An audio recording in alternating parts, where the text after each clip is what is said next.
Hello, my name is Kim Bushaw. I'm one of the Family Science Specialists from the North Dakota State University Extension Service. Thank you for joining me in the third of a four-part series on engaging adult learners. In Step 3, we will look at all of the tools presenters use to help make class run more smoothly, from making and posting rules, to using handouts effectively, to dividing the class into pairs or small groups. First, we will review the 5 principles of adult learning. Here are the 5 principles of adult learners. We have explained these in depth in the Step 1 video. This whole series focuses on Principle 4, Application and Action, also called Engagement. Teaching adult learners. Step 3, Techniques and Extras. This step will cover some of the basics to keep your lessons on course by parking off-topic questions. You will also see how to perform effective demonstrations and get participants back from breaks without yelling or whistling. A few of the more in-depth ideas included in this step will take some extra preparation on your part, but each time you can avoid an issue and cover more content, the prep time will be well worth your while. Making rules. Starting a group with a few simple rules generally is easier than having to go back and correct unwanted behavior, even with adult learners. Cell phones and assorted technologies seem to need a list of rules of all their own. What about calls, texting, tablets for note-taking, taking photos? Because adults like to have some control over their learning environment, consider bringing a list of rules that contains concepts or categories, such as food and beverage, cell phone, taking turns talking, sharing outside of class, beginning and ending on time, and other. Let your group help decide what the rules will be for your class. For a short one-time class, post your own rules and read them as class begins. If you are meeting for a full day or several sessions, then ask for help from your group to establish rules that are important to them. For parenting classes, this is also a good way to help parents recognize the importance of setting ground rules up front with teens, and also the importance of negotiating skills that teens can learn from practicing with their parents. If you ever have experienced being derailed by someone's question that maybe was related to your topic, but not at all what you'd planned to discuss, the parking lot is for you. When a participant raises his or her hand and asks an unrelated question, pass the person the pen and ask him or her to write it in the parking lot. Explain that you have a set of objectives you've promised the group you will talk about and work with them on that day. That particular question is not in the set of information you have time to talk about during this lesson. You can choose to handle the parking lot in a number of ways. You can cover whatever you have time and information for at the end of class time. You can ask participants if they would like to cover the topic at another class, or you could ask the participant to add his or her name and address, and you will mail him or her information on that topic. Whatever you choose to do, you do not have to take class time to deal with unrelated questions and ideas. That will make the majority of the group who came to hear about your topic very happy. Handling handouts. Too often, with good intention, I pick up a nice looking handout on a topic of interest and bring it home only to find that I skim over it and discard it, file it in an unlikely place, or try to give it to someone else knowing I probably won't wade through a lengthy read. Not to point fingers, technology, but I have become more of a skimmer and less of a reader due to the sheer volume of information I'm sent every day on the computer. I also dislike piles of paper. So I'm far more likely to go on to Google to find a trusted source than I am to file through folders full of paper from lessons or trainings. Did you see what I did there? I told you a little bit about myself. Doing that from time to time in class is important. Because I know myself with handouts, I use them sparingly when I teach. Depending on your audience, you may find that making a one-page handout with web addresses and a short description is more useful than providing a lengthy handout. Other times, a handout can be the basis for your short lesson, and participants will take it home to use it again and again. The secret, of course, is to make it useful. Add a recipe, activity, interesting photo, list, or questions. Try incorporating learning activities right on the handout so the participants' work becomes a part of the handout. Always include references and resources too. When you pass a handout to participants, quickly review what is on it during class.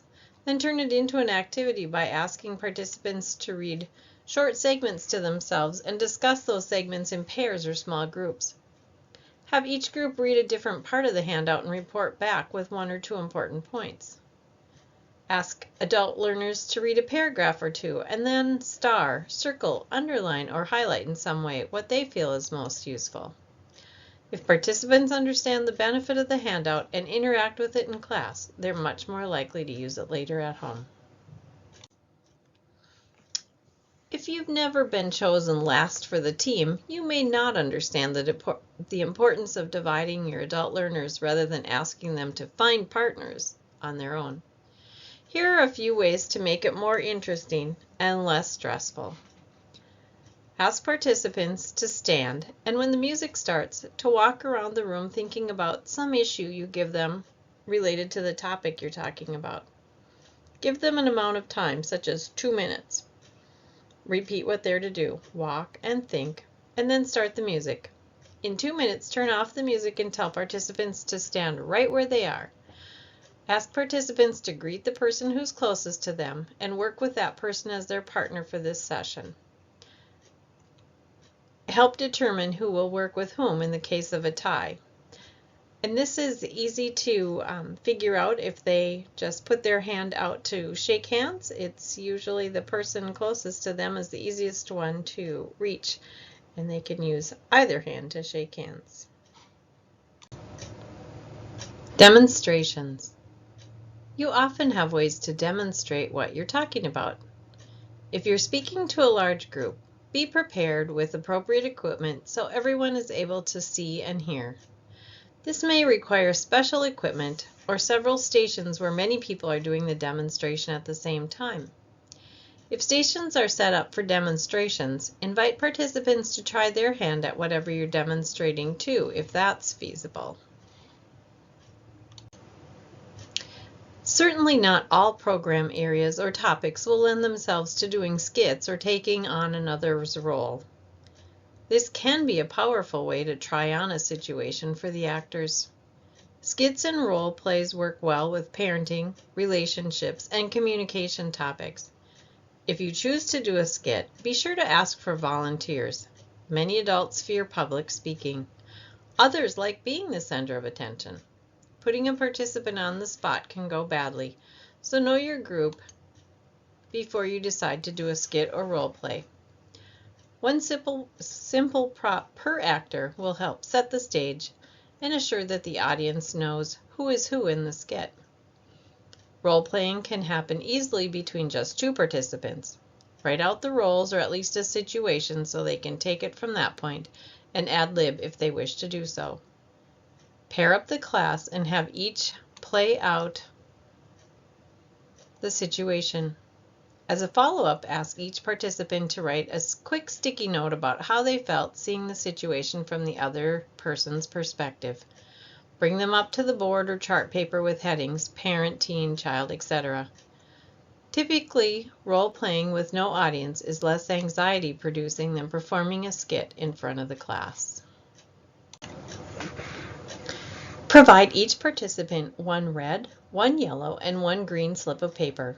This works well to keep track of how well participants are keeping up with the information. Try this if you're working on information that may be difficult for some participants to understand. Each person will keep the 3 papers in front of himself or herself with one of the colors showing. Green means keep going, I understand. Yellow means slow down, I'm not sure about this part. Red means stop, I need help, I don't understand, please review. Penny for your thoughts? Place 2 pennies on the table at each participant's place. Put a small box or container in the middle of the table. When participants take a turn at talking at their tables, they will need to put a penny in the container. All participants can talk only twice, and then they have to wait until everyone else has used both of their pennies before they can talk again. Repeat often as necessary. letting them go, timing, getting them back. Active learning often means allowing participants to work together.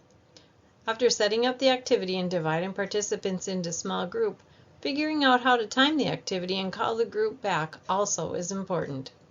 Let the participants know that you will have them work on a task for a certain amount of time, but you also will give them a chance to let you know if they're still working when the timer goes off.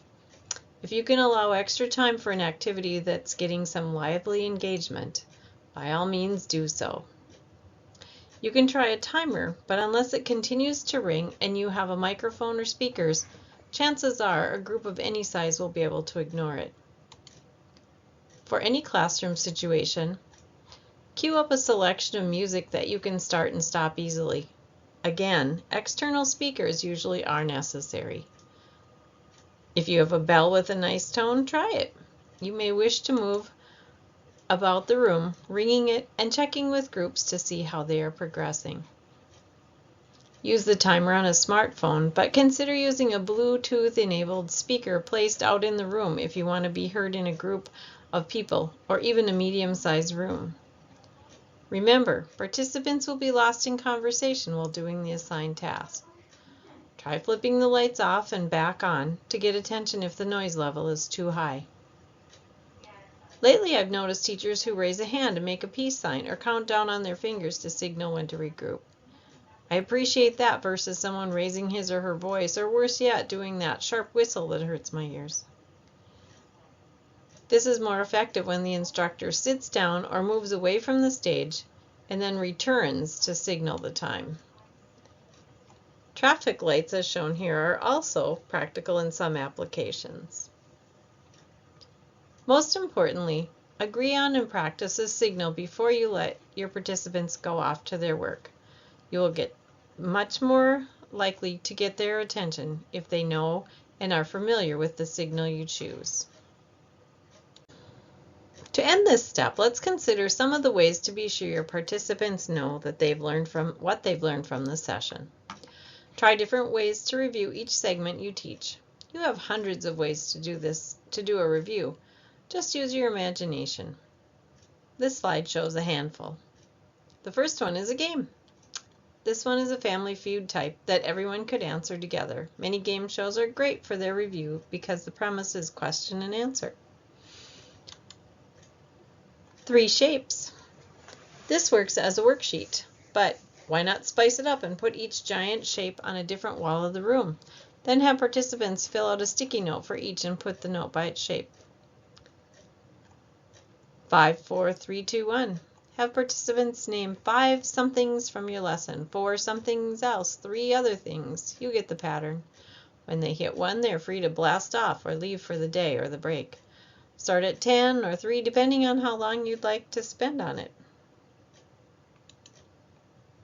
If you start your session with walkabouts that ask, what do you already know about the stated topic, and what would you like to learn about, state the topic, then naturally you can end your session with what I learned about today's topic. I like to invite people to have sticky notes at the ready. When they pick up a new tip in class, have them write it on the sticky note, and when class ends, put it on the walkabout I post on the door right before the session ends. Remind them to put the idea in their own notes too, so they remember to do what they have learned. The last one is a review summary. This might be fun for small groups to work on together and then present to the group as a major review. Be prepared with your own key points and keywords to help groups who are struggling. Use any or all of the questions depending on your groups. Think, pair, share. Pass around index cards and pens. Ask each person to think of and write down something he or she will do differently as a result of the class. Next, have the participants pair up and share their idea with one other person. If time allows, have the 2 people pair with another pair and share again. In this way, the person thinks about his or her change action, writes it, talks about it, and has it on an index card to take home as a reminder. To plan ahead for a variety of potentially difficult participants, watch our Teaching Adult Learners Step 4 video.